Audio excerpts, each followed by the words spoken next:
CPIM के द्वारा शुक्रवार को उलगुलान रैली तथा विशाल जनसभा कार्यक्रम का आयोजन। बुंडू अनुमंडल क्षेत्र में सीपीआईएम पार्टी के द्वारा शुक्रवार को उलगुलान रैली तथा विशाल जनसभा कार्यक्रम का आयोजन किया गया। कार्यक्रम में मुख्य अतिथि के रूप में शामिल भारतीय किसान सभा के राष्ट्रीय अध्यक्ष और भारतीय कम्युनिस्ट पार्टी मार्क्सवादी के पोलित ब्यूरो सदस्य अशोक धावले ने कहा कि खेती करने वाले किसानों के दखल जमीन उनके नाम पर होना चाहिए। केंद्र में मोदी सरकार पूंजीपतियों के हित में काम कर आदिवासी किसान की जमीन लूटने में लगी हुई है। उन्होंने कहा कि केंद्र की मोदी सरकार प्रतिवर्ष 2 करोड़ रोजगार देने का वादा कर 10 वर्ष के शासन में 6 करोड़ लोगों का रोजगार छीन लिया है। बढ़ती महंगाई से किसान मजदूर गरीबों की हालत दयनीय हो गई है।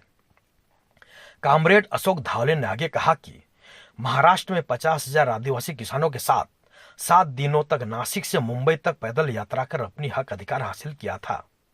इस तरह झारखंड के किसानों के साथ अपनी मांगों को लेकर राजभवन के रांची में आगामी 26 नवंबर से 28 नवंबर तक 3 दिवसीय प्रदर्शन करेंगे। पार्टी के राज्य मंडल सचिव के सदस्य सुरेश मुंडा ने कहा कि प्रधानमंत्री नरेंद्र मोदी बिरसा मुंडा के जन्मदिन पर उनके गांव जाकर गरीब आदिवासियों किसान मजदूरों के लिए कोई कार्य नहीं किया। मोदी सरकार के झूठे और जुमलाबाज बयान को जनता समझने लगी है। भारत की कम्युनिस्ट पार्टी मार्क्सवादी हमेशा गरीब किसान मजदूर के हक अधिकार और जल जंगल जमीन की रक्षा के लिए संघर्ष करती रही है। सुरेश मुंडा ने आगे कहा कि लाल झंडा के बैनर तले ही सभी गरीब किसान मजदूर को अपना हक मिलेगा। देखिए, ये जब आम जनता मेहनत कश जो लोग हैं जब खुद अपने शोषण से मुक्त होने के लिए लोगों ने उलगुलान रैली का आह्वान किया है। अब ये बात आता है कि भाई यहाँ के लोगों को जिस तरीक़ा से जो समस्या से जो जूझ रहे हैं, यहाँ के लोगों को पहला चीज़ है कि स्वास्थ्य में कोई सुविधा उपलब्ध नहीं है, शिक्षा में कोई सुविधा उपलब्ध नहीं है। और यहाँ का जो आपका अंचल मुख्यालय हो या अनुमंडल मुख्यालय हो, यहाँ के लोगों को जो राहत मिलना चाहिए, वन पट्टा का सवाल हो गया हो या अपने ज़मीन का जो है ऑनलाइन रसीद कटवाने का जो सवाल हो गया हो, यहाँ के लोगों को राशन के सवाल है। ये तमाम कई मुद्दे हैं जो इस मुद्दा को लेकर के जो है आज हम लोग उलगुलान रैली का आह्वान। लाल झंडा की विधानसभा में क्या लग रहा है, आपके आने के बाद क्या स्थिति है? देखिए, हम लोग अभी प्रयास कर रहे हैं कि सभी लोगों को एकजुट करने का।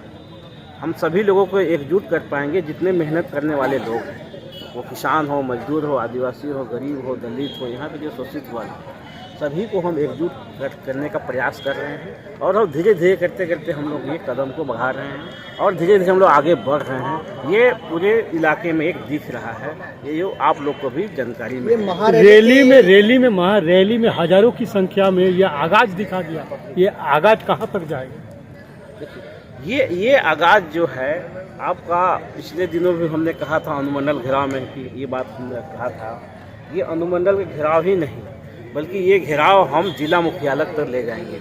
ये जिला मुख्यालय तक हम लोगों ने पिछले महीने 13 तारीख को हम लोगों ने जिला मुख्यालय में ज़बरदस्त प्रदर्शन 10 किलोमीटर तक कठन मोड़ से लेकर के राजभवन तक जो है हम लोग बहुत बड़ा जो है एक आंदोलन हम लोगों ने किया था। तो ये आंदोलन की शुरुआत है कि ये आंदोलन धीरे धीरे करते करते हम देश स्तर तक इस आंदोलन को हम लोग ले जाएंगे। ये पूरे राज्य में ये आंदोलन हम लोग ले जाएंगे। 5 प्रमुख क्षेत्र के बुंडू, इसको लेकर कितना समर्थन लोगों को मिलेगा, क्या लगता है, कैसे आप लोग आगे बढ़ेंगे? लेकिन इसको हम लोग इसी सवाल को लेकर के हम सभी आम जनता से एक जनसंपर्क अभियान चलाएंगे। कोई भी चीज़ जो है, जब कोई भी चीज़ अगर पब्लिक जब चाह लेता है तो जब आंदोलन का जब रूप ले लेता है तो समझिए कि सरकार को झुकना पड़ेगा। ये लाल झंडा का इतिहास है, अपने बातों को मनवाने का ये इतिहास बहुत पहले से भी है और इसको हम लोगों ने लाल झंडा वालों ने, भारतीय कम्युनिस्ट पार्टी मार्क्सवादी ने ये साबित करके भी दिखाया है। रैली और सभा में क्या मुद्दा है आप लोगों का, जो किस मांगों को लेकर आज सभा किया गई? देखिए, हम रैली किया गया, हम लोग का जो मुद्दा है, मेन मुद्दा है कि सभी जो वन इलाके में जो रह रहे हैं सभी गरीबों को वन पट्टा जो है सभी को दिया जाए। इसके अलावे यहाँ के जो आम नागरिक हैं, जो अभी भी जन वितरण प्रणाली द्वारा सभी को जो है अनाज जो मिलना चाहिए वो अनाज सभी को मिलना चाहिए, ये भी एक मुद्दा है। और जो लोग जिसका जो ज़मीन है, अपना खुद का ज़मीन है, अभी भी उसको जो है रसीद ऑनलाइन में सुधार कराने के लिए जब अंचल कार्यालय पर जाते हैं तो अंचल कार्यालय के जो पदाधिकारी, कर्मचारी हो या पदाधिकारी हो, उन लोगों को जो है राहत नहीं मिल पाता है। ये भी एक बड़ा मुद्दा है। इसीलिए हमने कहा था कि हम लोग इस चुनाव के बाद इस जो आपका रैली के बाद जो है हम प्रत्येक प्रखंड में जो है हम इस सवाल को लेकर के प्रदर्शन करेंगे और उसके बाद फिर अनुमंडल प्रदर्शन करेंगे। ये महारैली के प्रैक्टिस नहीं कर सकते हैं, इसको कह सकते हैं कि जब कोई भी स्टूडेंट जब अपना इम्तिहान पास करने के लिए वो एक प्रैक्टिस करता है, तो हम लोग उसी तरह से जो है हम लड़ाई को कैसे आगे मजबूत की ओर ले जाएंगे, ये एक हम लोग अनुभव मिल रहा है। इसी अनुभव के आधार पर हम अगला रणनीति हम तैयार करेंगे। ये जो लाल झंडा का उलगुलान महारैली है, क्या है और इसका मुद्दा क्या है? देखो, आज ये हज़ारों लोगों का उलगुलान रैली मार्क्सवादी कम्युनिस्ट पार्टी ने, यहाँ के रांची जिला कमेटी और यहाँ के लोकल कमेटी ने ऑर्गेनाइज़ किया था। इसमें लगभग के पूरे इलाके से हज़ारों महिलाएं और पुरुष बड़ी संख्या में आए थे और उसका मुख्य कारण ये था कि आदिवासियों की जो आज समस्या है कि आज समस्या बिल्कुल हल नहीं होती दिखाई दे रही है। प्रधानमंत्री जी यहाँ आते हैं, कुछ बिरसा मुंडा जी के इस पर ये करते हैं, कुछ ऐलान करते हैं, जुमलेबाजी करते हैं, लेकिन एक्चुअली आदिवासियों की हालात बिल्कुल सुधरती नहीं है। सीधी बात है कि वनाधिकार कानून जो 2006 साल में हुआ, वो भी लाल झंडे के 63 सांसदों की वजह से हुआ। अभी उसको अमल में लाने का कोई आगे नहीं चल रहा है। सर, अपने प्रधानमंत्री तो वही कहते हैं इसका कारण कि बिरसा मुंडा जी ने अपनी शहादत दी इस देश के लिए। आज़ादी के संग्राम में वो ब्रिटिशों ने उनको मार डाला, वो शहीद थे हमारे। वैसे ही इसी झारखंड के सिद्धू कान्हू, जिसका मैंने उल्लेख किया, इन्होंने तो 10,000 लोगों के साथ शहादत ली। हमारा कहना है कि प्रधानमंत्री जी की जो ओरिजिनल संगठन है RSS, राष्ट्रीय स्वयंसेवक संघ, इनका शहीद तो छोड़िए आज़ादी के संग्राम में, लेकिन एक भी नेता इस आज़ादी के संग्राम में शरीक नहीं हुआ। ये है बात, सच्चाई।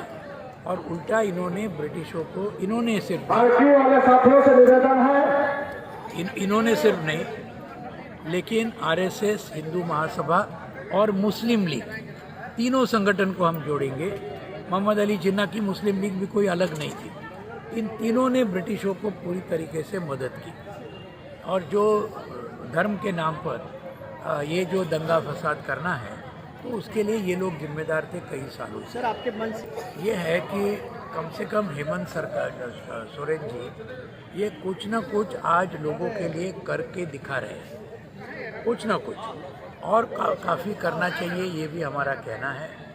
अभी हालात के उदाहरण के तौर पर उन्होंने कहा कि ये वनाधिकार कानून को ठीक तरह से लागू नहीं हुआ अभी तक, और अभी हम और ज़्यादा उसको तेज़ी के साथ आगे बढ़ाएंगे। तो ऐसे कुछ बातें ज़रूर ये JMM की सरकार कर रही है, तो इसके लिए हम उसको ये देते हैं कि भाई जो आप अच्छा करेंगे हम आपको समर्थन देंगे, लेकिन जो नहीं कर रहे वो भी हम क्लियर है कि हम बोलेंगे कि मैं आपकी आलोचना करेंगे उसके लिए। ये हमारा बहुत क्लियरली ओपिनियन है।